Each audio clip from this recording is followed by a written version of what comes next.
Money से related important point जो है वो लिखना, सबसे पहले मनी के आगे लिख लो commonly accepted, commonly accepted medium of exchange.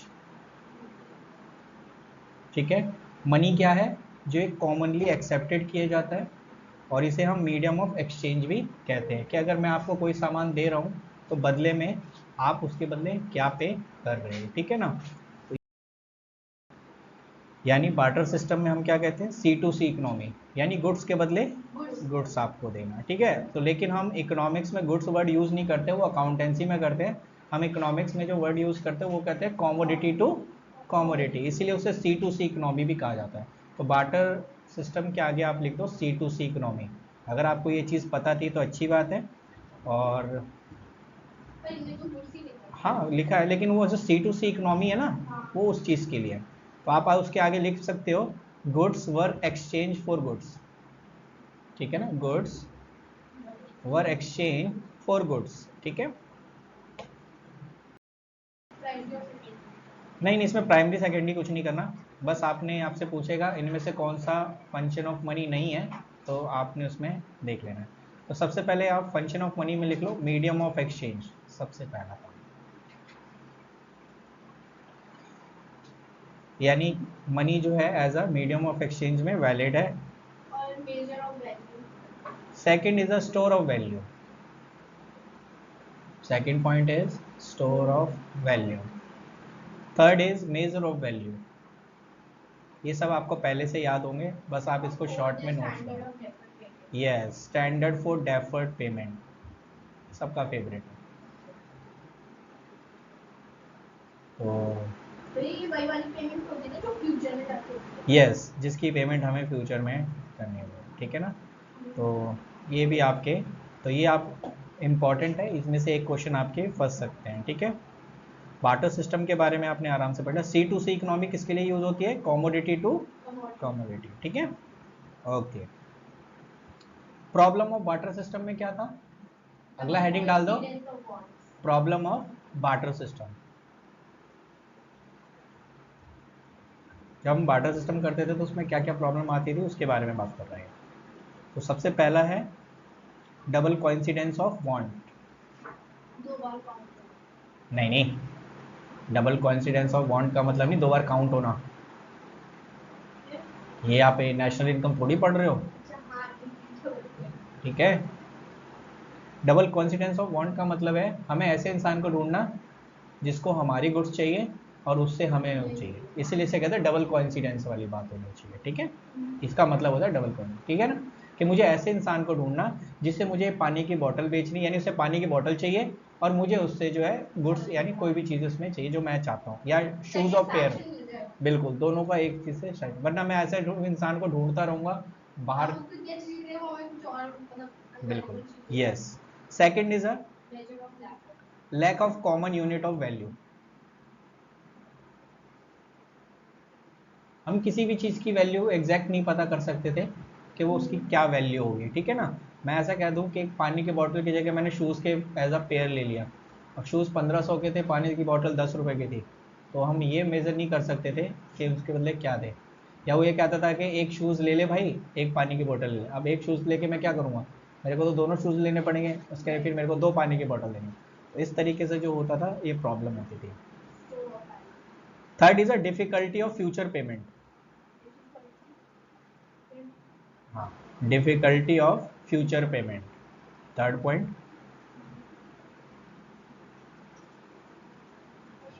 And third is a difficulty of store, यानी फोर्थ है ना, हाँ, डिफिकल्टी ऑफ स्टोरेज, क्योंकि हम गुड्स को स्टोर करके नहीं रख सकते थे। अब इतने सारे गुड्स है, उसको वेयर हाउस तो बनाना पड़ेगा, और उस टाइम में लोगों के पास वेयर हाउस नाम की कोई चीज़ थोड़ी होती थी, वो खुले में रखते थे, और खुले में रखते थे तो भाई खराब हो जाता था, चूहे वगैरह काट देते थे इस तरीके से।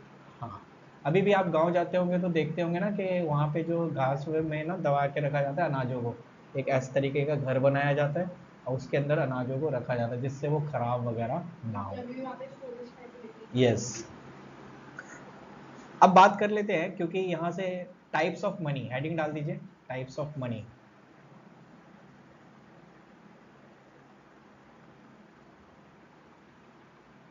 कितने टाइप्स की मनी होती है? 4। सबसे पहले फेट मनी की बात कर लेते हैं। हेडिंग डालिए फेट मनी, और इसमें शॉर्टकट में लिख लेते हैं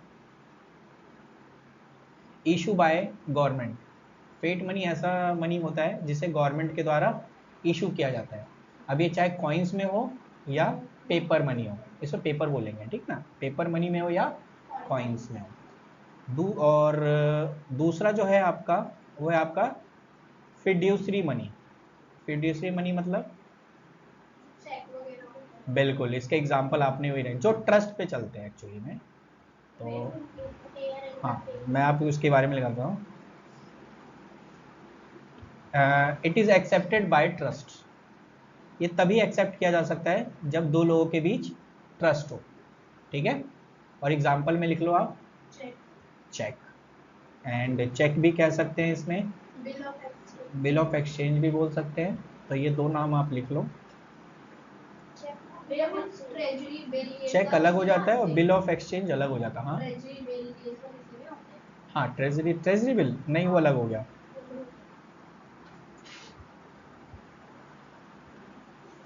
हो गया आपका ये, ओके। अब उसके बाद बात करते हैं, थर्ड पॉइंट डालिए, full body money.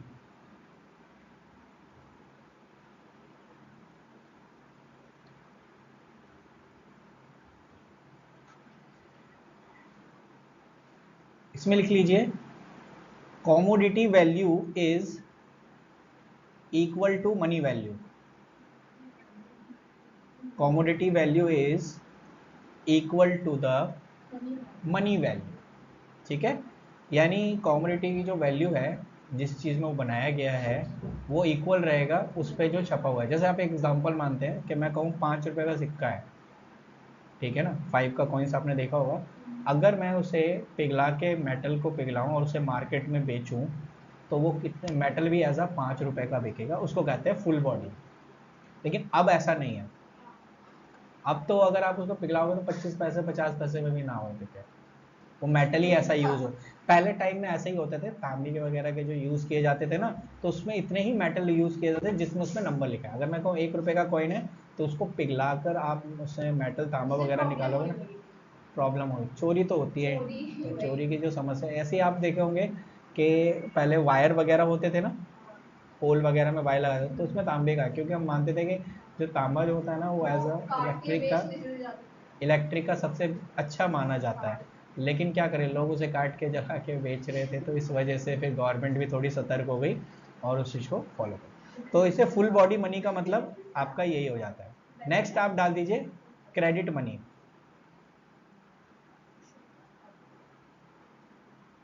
Full body money का मतलब समझ में आया? कि उसमें जितना भी मेटल यूज हो रहा है, वो उतना जिसमें उसमें नंबर लिखा हुआ है बराबर है, ठीक है। और जो क्रेडिट मनी है, ये इसको उल्टा है। तो हम ये कह सकते हैं कि money of which value is,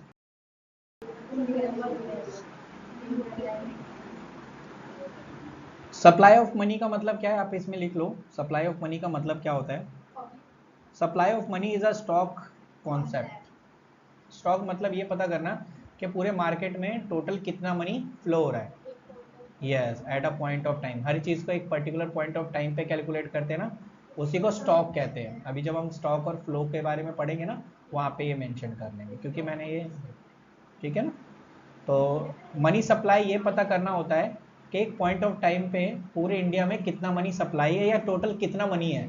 अब वो हम कैसे कैलकुलेट करते हैं? वो पैसा जो लोगों के घर में है, ठीक है, वो पैसा जो लोगों का पैसा बैंक में है, और वो पैसा जो आरबीआई के पास है, तो हम इसको M1 से डिनोट करते हैं। तो M1 इक्वल्स टू क्या होता है? C प्लस डबल डी और प्लस OD। तो ये भी पॉइंट आपने स्टार्टिंग में लिखना है, तो ये इंपॉर्टेंट है। M1 इक्वल्स टू लिख लीजिए, M1 equals to C plus DD plus OD, जिसमें C का मतलब क्या है? Currency held by public. Public के पास कितना पैसा है घर में एज अ नॉर्मली, ठीक है ना, जिसमें आपके इंक्लूड कॉइन्स हैं एंड पेपर मनी है। तो ये एग्जाम में पूछा गया था कि पब्लिक हेल्ड बाय क्या, coins as well as money, तो दोनों हेल्ड करके वो रखेंगे, ठीक है। डी का मतलब क्या है? Demand deposit of the people. और ये डिमांड डिपॉजिट कहाँ पे डिपॉजिट है? कॉमर्शियल बैंक में, क्योंकि दो टाइप के बैंक होते हैं, एक कॉमर्शियल बैंक और एक सेंट्रल बैंक। ठीक है, कॉमर्शियल बैंक वो बैंक होता है जहां पे हम जैसे लोगों का अकाउंट होता है, और सेंट्रल बैंक होता है जो कमर्शियल बैंक जैसे हेल्प करता है। यस, तो और सेंट्रल बैंक वो बैंक होता है जैसे आरबीआई, आरबीआई को सेंट्रल बैंक कहता है, अभी हम उसके बारे में भी पढ़ेंगे प्रॉपर, ठीक है ना। तो डीडी का मतलब है डिमांड डिपॉजिट, यानी वो पैसा जो लोगों का बैंक में जमा है। ओडी का मतलब है अदर डिपॉजिट, और इसमें से आपके एग्जाम में क्वेश्चन पूछ सकता है। तो ओडी में जो है आपका एक तो है NABARD, national bank for agriculture and rural development. इसका ये याद रख लेना, ये कौन से साल में ये जो है स्टैब्लिश हुआ था, ये पूछ सकता है। ये तो इंडियन इकोनॉमी है। हाँ जी, बिल्कुल। तो एक बार वो, और उसके बाद आरबीआई के पास जो फॉरेन सेंट्रल करेंसी है ये वो, तो आप लिख लो ओडी के बारे में लिख लो, ओडी में क्या क्या शामिल होता है। ओडी के अंदर यानी अदर डिपॉजिट, इसमें है नाबार्ड, ठीक है, and RBI of foreign central bank and foreign government के जो डिपॉजिट है, तो फॉरेन डिपॉजिट लिख दो आप, डिपॉजिट यानी विदेशों से जो भी पैसा आता है ना, चाहे वो लोन हो या किसी, देखो गवर्नमेंट का अकाउंट किस में होता है, आरबीआई में, ठीक है। तो गवर्नमेंट किसी भी कंट्री से कोई चैरिटेबल लोन ले रही है या किसी भी इसमें ले रही है, या किसी को पेमेंट करना हो तो आरबीआई के थ्रू ही पॉसिबल है, ठीक है। And demand deposit of international financial institution, demand deposit of international financial institution, जिसमें आपका आईएमएफ एंड वर्ल्ड बैंक है। आईएमएफ, आईएमएफ की full form international monetary fund. Yes, international monetary fund, and world bank तो world bank है।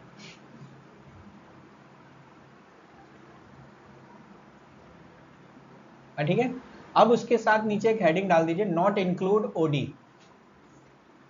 जो नहीं, yes, तो इसमें नंबर 1 है गवर्नमेंट ऑफ द, नहीं, deposit of the government, deposit of the government of the country with RBI, यानी government का जो पर्सनल पैसा है ना, यानी गवर्नमेंट का जो इंडियन करेंसी है वो अगर आरबीआई के पास जमा है तो उसे नहीं लेंगे, क्योंकि वो तो ऑलरेडी काउंट हो चुका है। हमें इसीलिए यहाँ पे लिखा था, उससे ऊपर वाले जो हमने लिखा था ना, फॉरेन करेंसी या फॉरेन डिपॉजिट, वो पैसा जो विदेशों से हम रिसीव कर रहे हैं। लेकिन अगर कोई गवर्नमेंट का पैसा वो आरबीआई में जमा करा रहा है तो उसको कंसीडर नहीं करेंगे। ऐसे ही दूसरा है deposit of the countries bank, क्योंकि आपको भी पता है ना कि जो कॉमर्शियल बैंक है वो अपना कुछ पैसा जो है कहाँ पे रखते हैं, आरबीआई के पास सिक्योरिटी डिपॉजिट देना पड़ता है, वो हम आगे पढ़ेंगे उस बारे में, ठीक है।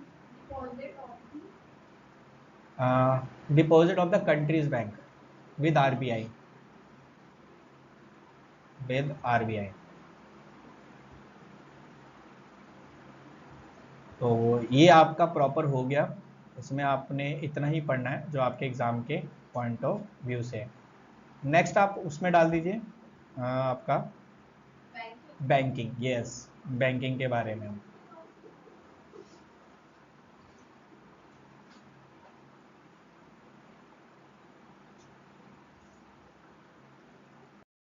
आरबीआई यानी सेंट्रल बैंक, और उसके साइड में एरो बना के लिख दो आरबीआई, ठीक है, हेडिंग डालो सेंट्रल बैंक। मैंने कहा ना सारी चीज़ें नहीं पढ़नी है तो बुक में बहुत सारी चीज़ें जो एमसीक्यू के पैटर्न से बनेगा वो हमें सिर्फ पढ़ना है, और इसीलिए हम उस चीज़ को मार्क कर रहे हैं। तो सबसे पहले शुरुआती हम सेंट्रल बैंक से करेंगे।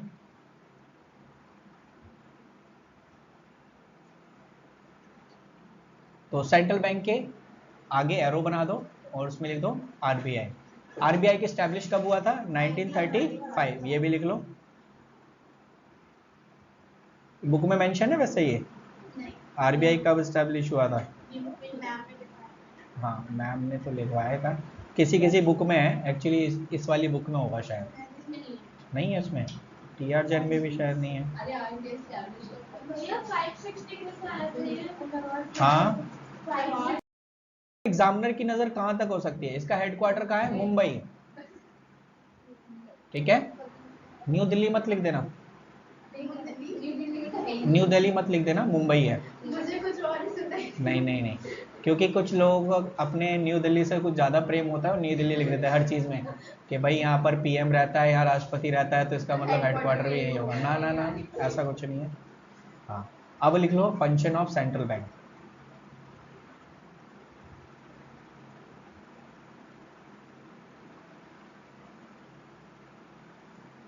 तो सबसे पहला पॉइंट है बैंक ऑफ इशुइंग नोट। इसीलिए भी बोलते हैं हाँ, करेंसी अथॉरिटी कह लो, कुछ भी कह लो इसे। बिल्कुल, अलग अलग राइटर्स की बुक जो है ना वो अलग अलग से शो होंगी। तो function of the central bank में सबसे पहले बैंक ऑफ इशुइंग नोट, इसके आगे बस एक ही लाइन लिख देना, मोनोपोली राइट। तो आपसे पूछ सकता है यस कि मोनोपोली राइट किसको अथॉराइज है, तो सीधी सी बात है वो सेंट्रल बैंक को ही। लेकिन साथ साथ इसमें क्योंकि बुक में लिखा नहीं है, और ये शायद उसमें लिखा हो, आपकी बुक में लिखा हो, 1 रुपए की करेंसी कौन इशू करता है? Ministry of finance. ये लिख लो, ये एक नंबर के आपसे पूछ सकते हैं। एक वन, यस, चाहे वो 1 रुपए का नोट, वैसे एग्जाम में पूछा गया था, बहुत बार पूछता है कि 1 रुपीज नोट जो है वो, क्योंकि लोगों को लगता है कि नोट इशू कर रहे हैं तो इसका मतलब आरबीआई करेंगे, नहीं, मिनिस्ट्री ऑफ फाइनेंस लिख देना, ठीक है। बिल्कुल, आरबीआई करते हैं, गुड। तो इसीलिए ये मैंने सारे एक एक नंबर वाले आपको करा दिए जो आपके एग्जाम के पॉइंट ऑफ व्यू से बनते हैं, ठीक है ना। उसके बाद दूसरा पॉइंट तो आपको पता है, बैंकर्स टू द गवर्नमेंट।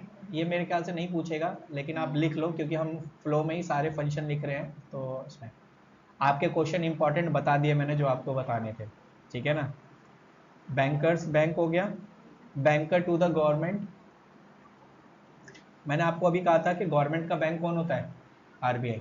जहाँ पे आरबीआई में गवर्नमेंट, चाहे वो सेंट्रल गवर्नमेंट हो या स्टेट गवर्नमेंट हो, दोनों अपना अकाउंट कहाँ ओपन करते हैं?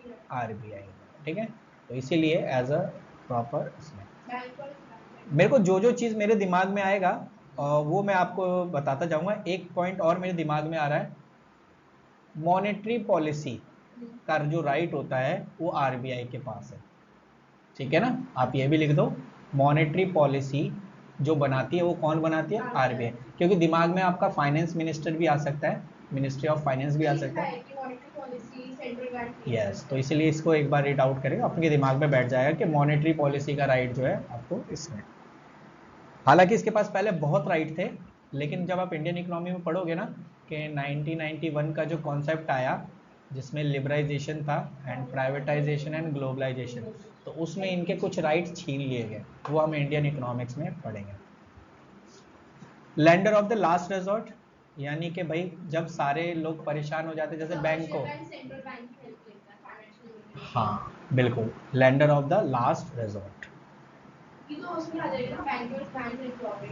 नहीं नहीं, मैंने अलग से इसे मेंशन कर रखा है, ये अब एमसीक्यू के पॉइंट ऑफ व्यू से बन सकता है ना, तो इसीलिए आप इसमें कर सकते हो, lender of the last. And fifth आ जाए कस्टोडियन ऑफ फॉरेन एक्सचेंज। जितने भी फॉरेन करेंसीज हैं उनकी कस्टोडियन आरबीआई के पास होती है, foreign exchange, yes.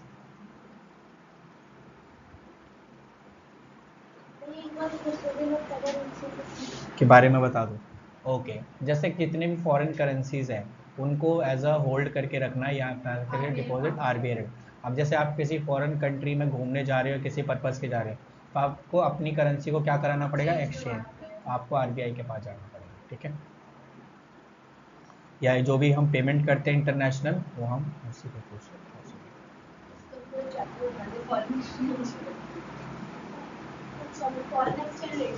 Control of credit, market में जो लोन वगैरह इधर उधर घूम रहे होते हैं ना, उस सब पे कंट्रोल भी आरबीआई रखता है। कैसे रखता है वो हम आगे पॉइंट पे पढ़ेंगे।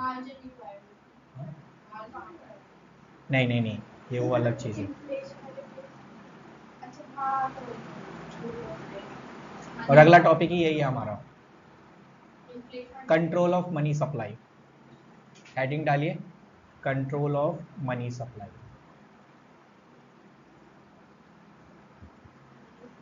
मैंने कहा ना हाफ एन आवर में जो भी रिवीजन होगा, और यही है आपके, ये इंपॉर्टेंट, ये बता रहा हूँ आपको। 3-4 जीके मैंने स्टार्टिंग में ही बता दिए, जैसे आरबीआई एस्टैब्लिश यही क्वेश्चन आपके एग्जाम में बनेंगे। ये तो सिर्फ रीड आउट है कि आप 12th पढ़ रहे हो तो थोड़ा सा इसमें है।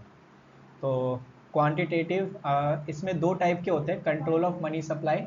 एक है क्वांटिटेटिव इंस्ट्रूमेंट एंड क्वालिटेटिव, ये दोनों लिख लो और फिर वन बाय वन एक एक को एक्सप्लेन करेंगे कि इसमें क्या आता है। नहीं नहीं हेड ये मत बनाओ ना, लाइन मत खींचो, तो डिफरेंस थोड़ी लिख रहे हैं हम। अच्छा देख लेना अपने हिसाब से फिर उसमें पॉइंट।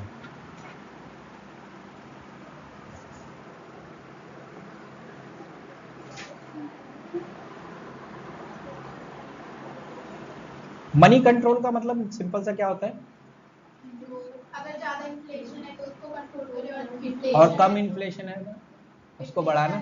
डिफ्लेशन है तो मनी की जो हाँ, है ना डिफ्लेशन को हम बढ़ाते हैं और इन्फ्लेशन को कम करने की कोशिश करते हैं। अब उसको करने के दो तरीके हैं। पहला आपने कहा क्वांटिटेटिव, और ये एग्जाम में पूछ सकता है कि इनमें से कौन सा क्वांटिटेटिव इंस्ट्रूमेंट है और कौन सा नहीं है। तो क्वांटिटेटिव इंस्ट्रूमेंट में आ जाता है सबसे पहले बैंक रेट। आप बैंक रेट से शुरू करिए, रेपो रेट है, सब करेंगे, टेंशन मत लो। बैंक रेट, अब बोलोगे ये बैंक रेट क्या होता है, आप इसके आगे लिख दो when RBI lend money to the commercial bank, yes, money to the commercial, यानी जब आरबीआई कॉमर्शियल बैंक को लोन देता है और उस पर जो इंटरेस्ट चार्ज करता है, यस, उसे बैंक रेट कहते हैं। तो कंफ्यूज हो जाते हैं बच्चे, तो इस चीज को ध्यान में रखना।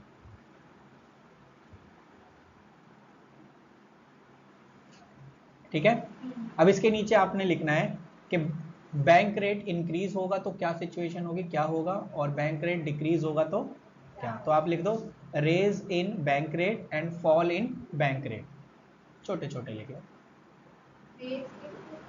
रेज इन बैंक रेट, अगर रेज के बारे में पता है तो उसी का उल्टा क्या हो जाएगा, फॉल में आ जाएगा। ठीक है ना, इस चीज को याद रखना। तो अगर बैंक रेट अगर बढ़ता है तो इससे मार्केट रेट ऑफ इंटरेस्ट भी बढ़ेगा। तो आप लिख लो इंक्रीज या रेज लिख लो, कोई दिक्कत नहीं। Raise in market rate of interest,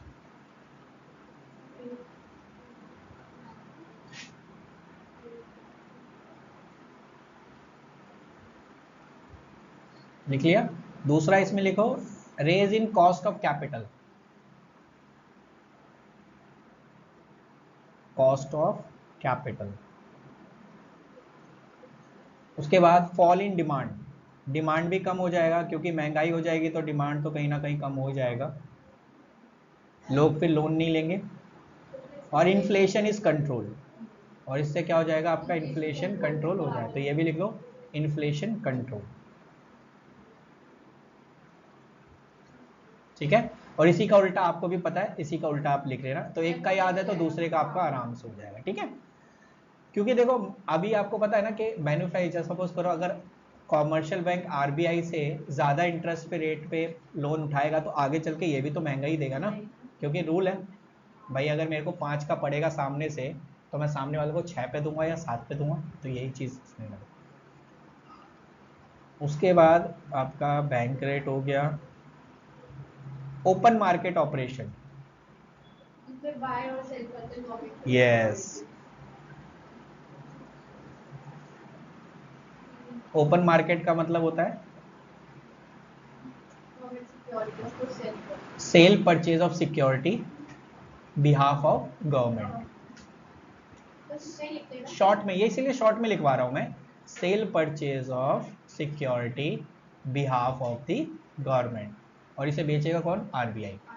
yes,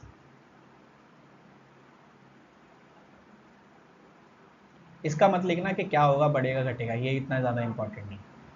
third is most important, repo rate, बहुत बार पूछा जाता है।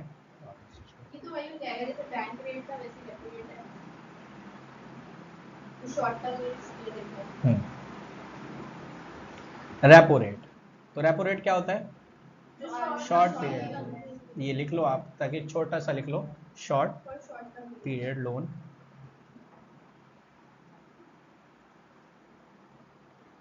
To the commercial bank. ठीक है ना, अब ये क्या होगा, अगर बढ़ेगा तो ये भी लिख लो, रेज इन रेपो रेट, और ये आपके नॉर्मल एग्जाम में भी पूछे गए हैं। हाँ, इसीलिए ये इसमें भी बन जाता है इंपॉर्टेंट। तो इसमें लिख जाए, इसमें लिखे raise in cost in capital,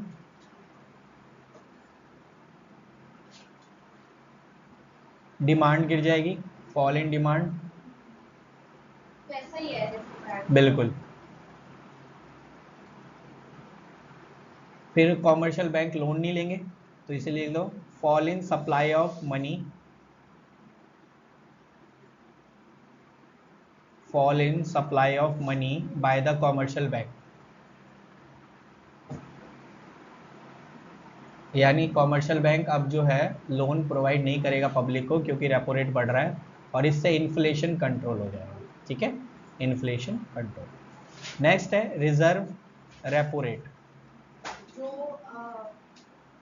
commercial bank अपना सरप्लस फंड उसके पास रखती है। हाँ, रिजर्व रेपो, यस, रिजर्व इसी का उल्टा हो जाता है, रिजर्व रेपो रेट जो आपने पढ़ा।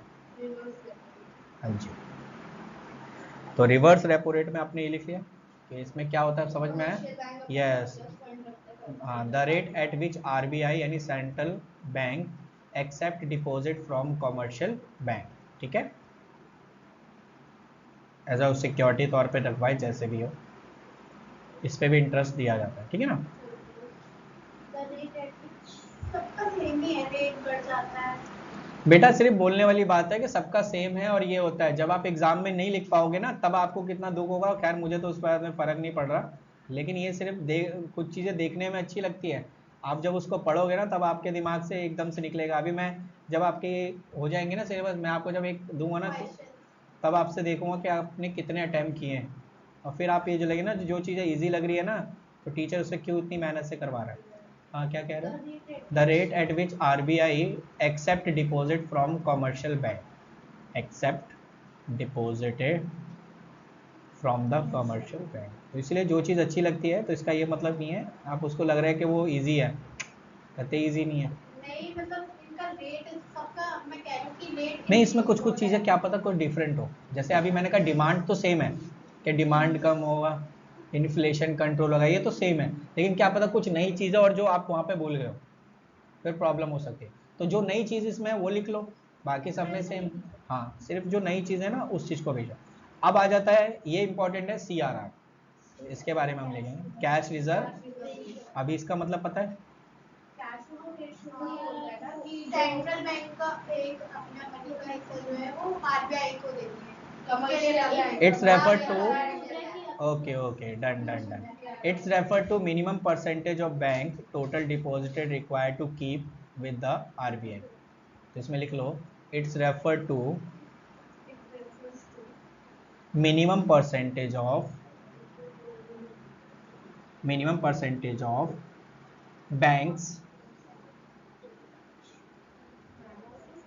banks total deposit required to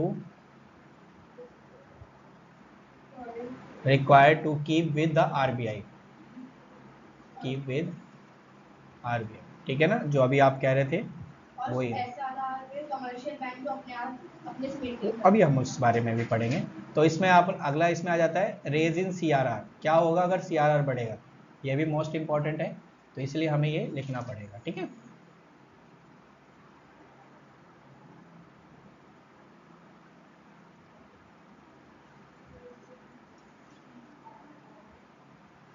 तो इसमें लिख लो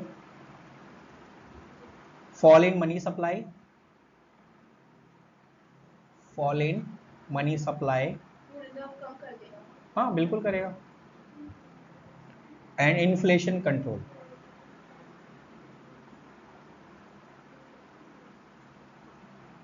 और इसी का उल्टा, ठीक है ना, raise in money supply and deflation, ठीक है ना। नेक्स्ट आ जाता है आपका, ये भी इंपॉर्टेंट है, SLR यानी statutory liquidity ratio.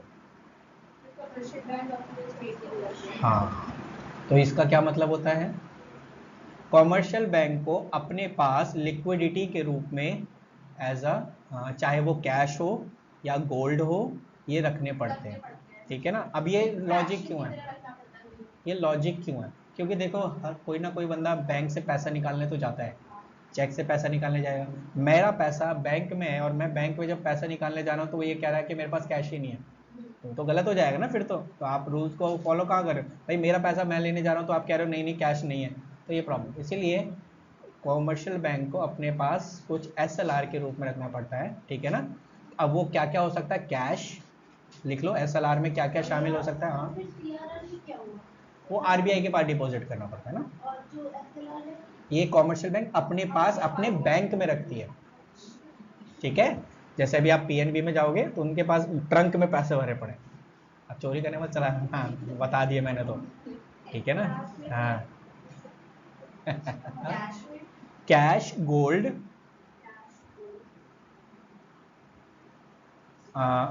Cash gold ही ऑप्शन में रहेगा, ठीक है, इतना ज़्यादा वो नहीं है। कैश और गोल्ड, पता चले दिमाग में ये बैठा नहीं नहीं कैश के रूप में, लिक्विडिटी गोल्ड में भी हो जाती है, क्योंकि गोल्ड भी हम ले सकते हैं, ठीक है। यस, तो ये जितनी थी ना ये क्वांटिटी थी, हाँ इसमें हम क्या कर रहे थे, क्वांटिटी की रेट ऊपर नीचे कर रहे थे, यानी परसेंटेज बढ़ा रहे थे घटा रहे थे। मैंने कहा था ना कि हम जब अकाउंटेंसी पढ़ते हैं तो एक क्वालिटेटिव होता है और एक क्वांटिटेटिव होता है, हम क्वांटिटी की एंट्री करते हैं, क्वालिटी की एंट्री नहीं करते, ठीक है। अब जो हम कर रहे हैं क्वालिटी, रेट वेट नहीं बढ़ा रहे, लेकिन हम कुछ ऐसा काम करेंगे ना जिससे भी इन्फ्लेशन को कंट्रोल किया जा सकता है, और भी कुछ चीजें जो हम करेंगे। सरकार ऐसा क्या करेगा, यस, तो वही चीज है, अगला इसमें हम वही पढ़ेंगे क्वालिटेटिव में, ठीक है। मार्जिन रिक्वायरमेंट,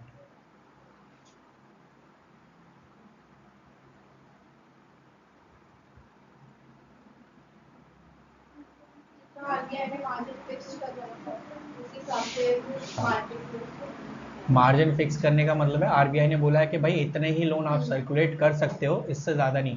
अब वो मार्जिन कम कर दे तो मतलब यहाँ पे क्वालिटेटिव का मतलब था सरकार ना लॉ बना देती है, सरकार जब लॉ बना देगी ना तो उसमें अपने आप ही भी कंट्रोल हो सकता है, फिर रेट का कोई इफेक्ट नहीं, क्योंकि वो फिर क्वांटिटी है, ठीक है ना, उसे कहता है मार्जिन रिक्वायरमेंट। तो वही कह रहा है कि जब RBI ने फिक्स कर दिया कि भाई आप इतना ही लोन मार्केट में इशू कर सकते हो, तो फिर आपको फिर उतना ही लोन इशू करना पड़ेगा, फिर रेट और इंटरेस्ट का कोई प्रभाव नहीं पड़ेगा, ठीक है। इसे कहते हैं मार्जिन रिक्वायरमेंट। दूसरा इसमें क्या है, रैशनल ऑफ क्रेडिट, हाँ मोरल इशू भी होगा, थर्ड पॉइंट उसका ये मोरल सेंसेशन ही है, टेंशन मत लो। रैशनिंग ऑफ क्रेडिट है, अच्छा ये तो हम ये उसके पर्पज से कर रहे हैं। देखो ऐसा नहीं है सिलेबस में, CBSE का सिलेबस भूल जाओ भाई, ये कंपटीशन वाला है, इसमें तो कुछ भी पूछ सकता है वो कहीं से भी। अब आपको पता है नया, हाँ मैं वही तो कह रहा हूँ आपसे, आप सिर्फ बुक के, जो बच्चे सेल्फ स्टडी खुद से पढ़ रहे हैं तो उनको क्या होगा कि वो सिर्फ बुक का पढ़ के जाएंगे। तो मैं ये नहीं कह रहा कि बुक का पढ़ के तो आंसर नहीं, आंसर देंगे, लेकिन वो जो एक लेवल तक का होगा ना वही सिर्फ दे पाएंगे। मतलब 30 के क्वेश्चन अटेम्प्ट कर लिए, किसी ने 32 कर लिए, बस इतने अटेम्प्ट तक कर पाए, और वो भी उसमें भी उसने 2-3 तुक्के तो मारे होंगे, इसकी गारंटी दे रहा हूं मैं, तुक्के तो मारेगा वो बंदा, ठीक है ना। आप तुक्का तब लगाना है जब आप अपने लेवल से ऊपर हो जाओ, बात खत्म। 48 टाइमिंग की जो है वो हर एक उसमें बांट रखा है ना, सब्जेक्ट वाइज उसके बाद। तो होने तो बता रहे हैं तुम्हें, टेंशन क्यों ले लो, अभी तो इतना वो नहीं। रैशनिंग क्रेडिट, इसमें भी कोटा फिक्स कर दिया जाता है, इसमें लिख दो fixation of credit quota, fixation of credit quota, कि इतना हिस्सा हम बिजनेस एक्टिविटी में लोन के तौर पे देंगे, यानी कोई बिजनेसमैन हमारे पास लोन लेने आएगा तो उसको इतना देंगे, कोई एजुकेशन लोन लेने आएगा तो उसको कितना परसेंट देना है, कोई हाउस लोन लेने आएगा तो उसको कितना परसेंट देना है, ये कोटा फिक्स हो गया, ठीक है ना। तो जब ये कोटा, एंड अगला है मोरल सजेशन, और ये लास्ट टॉपिक है, उसके बाद ये बैंकिंग खत्म है आपका, ठीक है। मनी और बैंकिंग देखो हाफ एन आवर में निपटा दिया, क्योंकि आपने पहले से ही पढ़ा हुआ था, सिर्फ मुझे आपको कुछ इंपॉर्टेंट बताने थे जो इसमें। मोरल सजेशन में क्या होता है, एडवाइस देना, इसमें लिख लो, हाँ गाइडलाइंस हो गया, advice to the commercial bank by the RBI. ये एडवाइस दिया जाता है भाई ऐसे काम कर ले तो सही रहेगा तेरे लिए, वरना दिक्कत आ जाएगी। और इसमें प्रेशर भी डाला जाता है भाई, अगर वो कोई कहता है ना कि मोरल से काम नहीं चल रहा, एडवाइस देते तो